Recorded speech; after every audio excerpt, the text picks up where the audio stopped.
एक content creator है जिनका नाम है प्रवीण मोहन। उनके साथ हाल ही में पॉडकास्ट रिकॉर्ड किया था। उन्होंने एक चीज़ रिवील करी पॉडकास्ट पे, ठीक है। तो आज वो बेसिकली दुनिया भर के टेम्पल्स को कवर करते हैं, सिर्फ हिंदू टेम्पल्स नहीं, दुनिया भर के टेम्पल्स, मायन टेम्पल्स, अफ्रीकन टेम्पल्स वगैरह वगैरह। वहाँ जाकर व्लॉग्स बनाते हैं और दिखाते हैं कि ये आर्कियोलॉजिकल साइट्स है एट्सेट्रा एट्सेट्रा। पर उन्होंने कहा कि 90% of my life I can't show online. Mostly जो चीज़ें वो देखते हैं वो शायद दिखा भी नहीं सकते इंटरनेट पर। तो मैंने उनसे पूछा कि क्या सबसे क्रेजी चीज़ क्या है, तो उन्होंने कहा कि उन्होंने हिमालय में जाकर वहाँ के साधुओं के साथ बहुत टाइम बिताया और ट्राई भी किया है उस सोसाइटी में एंटर करने की, उस लाइफ को जीने की, पर उन्हें बहुत मुश्किल लगा क्योंकि उन्होंने कहा बेसिकली आप बोर्ड हो जाते हो वहाँ। और जो लोग वहाँ सर्वाइव कर पाते हैं उन लोगों को बचपन में वहाँ लाया गया था। तो उनके शायद डेस्टिनी में, उनकी किस्मत में वो ज़िंदगी लिखी गई थी। पर आई फील कि डेस्टिनी और किस्मत शायद रियलिटीज़ है जो आपके पास कर्मा से डिसाइड होते हैं, जो आपके पहले के जन्म से डिसाइड होते हैं। उसी पर्सपेक्टिव से आपको आपके पिछले जन्म के बारे में पूछना चाहूँगा। आपने कभी सोचा है इसके बारे में कि 6 साल की उम्र में आपका पूरा रास्ता बदल गया? आपको याद भी कैसे? मुझे मेरा फर्स्ट स्टैंडर्ड याद नहीं है इतना। पर आपने कभी ये सोचा है कि आपने लास्ट लाइफ में क्या किया होगा कि आपको इस ट्रैक पर लाया गया?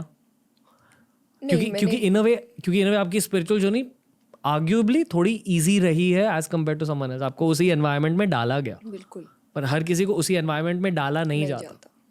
जैसे कि लोग कहते हैं कि spirituality is a rich mains thing. पहले आपको अपने खाने के बारे में, अपने पेट के बारे में सोचना पड़ता है, फिर आप स्पिरिचुअलिटी के बारे में सोच सकते हो। ये सच्चाई है, पर अगर आप एक मैक्रो पर्सपेक्टिव से देखें, कार्मिक पर्सपेक्टिव से देखें, तो शायद ये लास्ट लाइफ का नतीजा है। तो आप कुछ कहना चाहोगे? बिल्कुल। फर्स्ट थिंग तो बिल्कुल लास्ट आपके जो प्रारब्ध होते हैं, समझाइए ये शब्द। प्रारब्ध इस कि आपके पिछले जन्म के कर्म तय करते हैं कि आप दूसरे जन्म में कहाँ जाएंगे। Okay. तो इसीलिए कई बार लोग कहते हैं ना कि उनको जब पता नहीं होता है कि उनके साथ क्या हो रहा है, जो गलत होता है, और उनको ऐसा लग रहा है हमने तो ऐसी कोई एक्शन अभी नहीं किए, तो यही कहते हैं कि प्रारब्ध चल रहे हैं, कि मैंने शायद उस जन्म में कुछ गलती की होगी जिसकी सज़ा मुझे उस वक्त नहीं मिल पाई, यहाँ मिल रही है। तो उसको प्रारब्ध कहते हैं, पिछले जन्म के कर्म। तो ये पक्का है कि कुछ तो था, क्योंकि मैंने ये कभी नहीं सोचा था कि मैं इस ज़िंदगी में जाऊंगी। मैंने जब पहली बार श्रीमद् भागवत कथा की थी, मैं क्लास 12 में थी, और उससे पहले मैं दूसरी कथा करती थी।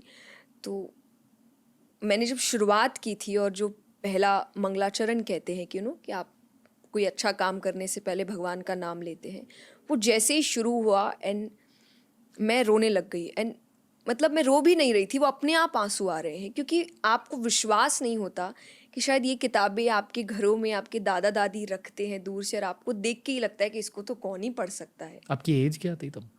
मैंने 18, क्लास 12। ओके।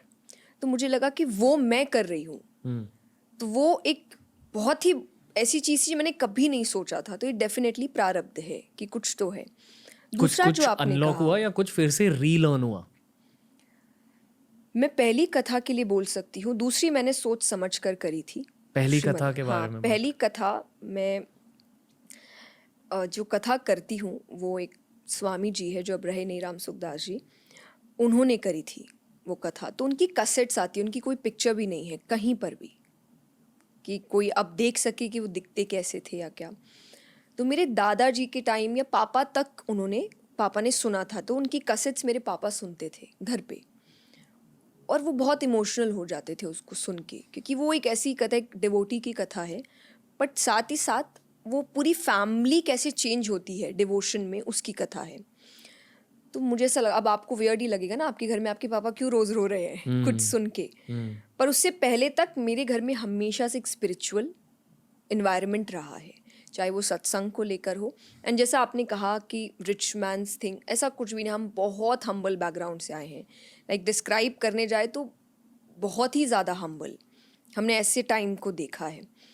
तो पर फिर भी हमारी लाइफ से वो स्पिरिचुअलिटी या वो रिलीजियसनेस कभी नहीं गया, और इसीलिए आज भी कोई भी इशू हो तो मुझे पहला नाम भगवान याद आते हैं, मुझे और कुछ याद नहीं आता है कि वो ही ठीक करेंगे इसको।